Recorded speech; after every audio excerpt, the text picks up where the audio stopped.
Hey everyone, welcome to my channel. Today we are going to start our makeup look by cleaning our face. Yes, so I am using a cleansing milk here. This is from Ayur. This is a very affordable one. You can also wash your face, that's also completely fine. But if you don't have water, soap, face wash handy, then you can just use a cleansing milk like this one. I'm using a wet wipe. If wet wipe doesn't suit you, then you can just use a cotton pad and remove your cleansing milk. Now this is a great moisturizing cream from Nivea for winters. It gives a very nice soft sheen from inside under your makeup. I would suggest definitely try it out. I'm sure you love it. And I have oily skin. Despite that, this cream just suits me well. I don't get any acne, pimples after using it, and at the same time it's pretty moisturizing and lightweight. So yeah, I think it's a good one and you should definitely try it. Now I'm going to apply this concealer. This is from Maybelline. It's a good bright shade and I'm applying it on my upper eyelid area. So how you have to do is take your concealer, spread it on your upper eyelid area, and then you can use a sponge to blend it, like you'll see in a couple of seconds. Yeah, now you're seeing it. So this sponge is a smaller one. This is from Pack. Whenever you're working near your eye area, these comes really handy and it's really useful. Now today's eye makeup is going to be very simple because we are going to go with just one shade and one brush, nothing complicated here.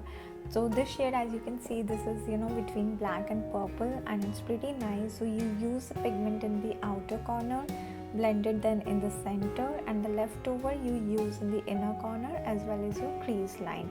As you can see, we are already done, so it was so simple and quick, following all the steps which I did for that eye. So applying the concealer here, using the sponge to blend it, my eyeshadow pigment in the outer corner, blend it out, then go towards inner corner as well as your crease line. This goes perfectly well. Yeah, it looks nice as well, right? Now this palette from MAC is my favorite, to be honest, for concealer, contouring, bronzing, color correcting. This is just perfect, and I have a complete video on this one, so you can go and watch that how you can use all these shades. Now here I'm using the orange one. As you can see, it's not very pigmented, but at the same time it's good enough to cover your pigmentation and the darkness or any other spots. So I think it's pretty well if there's not a lot of darkness or pigmentation. Otherwise you might want to use a darker shade than this. I'm going with the MAC foundation. I find it again very good for the natural coverage or medium coverage. If you're not the bride, it's a perfect foundation to use, to be honest. As you can see, it spreads so nicely. I'm just doing it using a brush, and you can just completely spread it on your face like cream. So yeah, again using a brush, you can apply it all over your face, or you can use a sponge as well. You can directly use a sponge and apply your foundation on your face. I like to use brush here for the initial part, so that I have coverage in the nose area and the other corners where directly using a sponge may sometimes skip those areas. So now you can see that I'm using a sponge to blend it perfectly on my skin or on my cheeks, and that's to show you that I didn't use the entire foundation. I had left over some of it.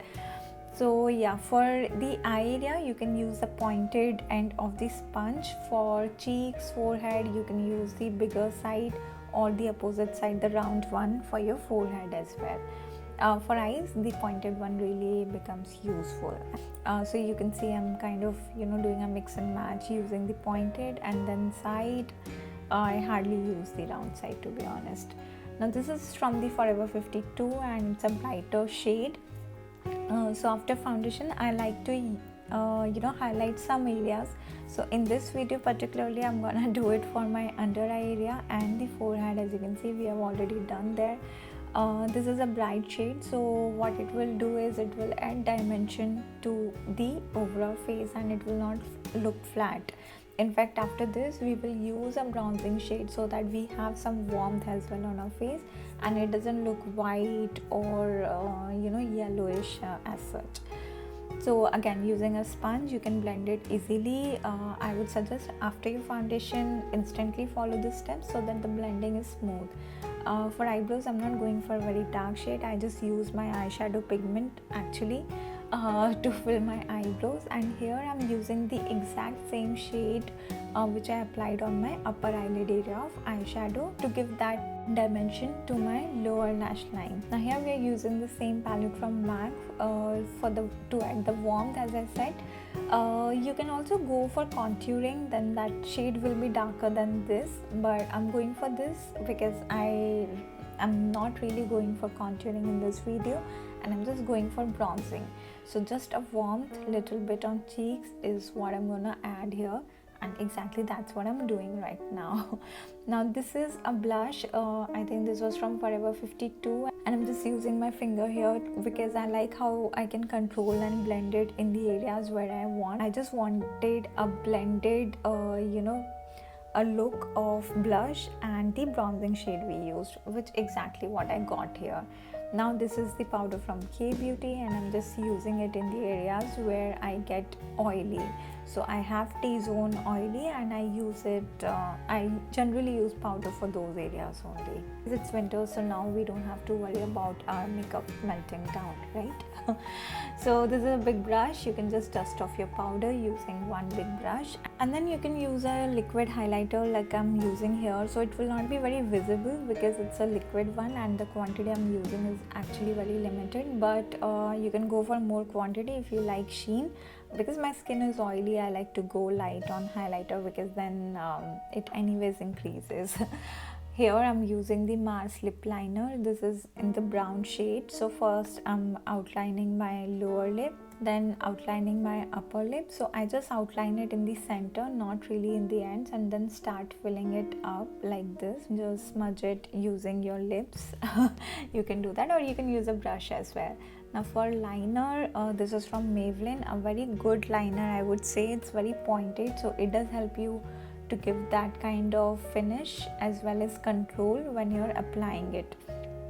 If there's a thick head eyeliner, it becomes difficult because sometimes you end up getting a very thick wing, which if you're not looking for will not be helpful. So having a pointed one always helps, because then you can decide how much thinner or thicker you want to go on your wing or on your eyeliner look, like I'm doing here.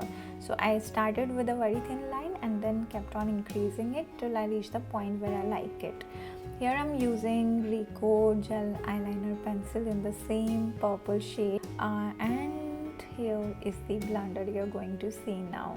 So this is what happened. I got my mascara. So how you can rectify it is let it dry out first. You can use a fan or you can let it dry out naturally. Then take a spoolie brush and start scraping it off, but gently, not very harshly.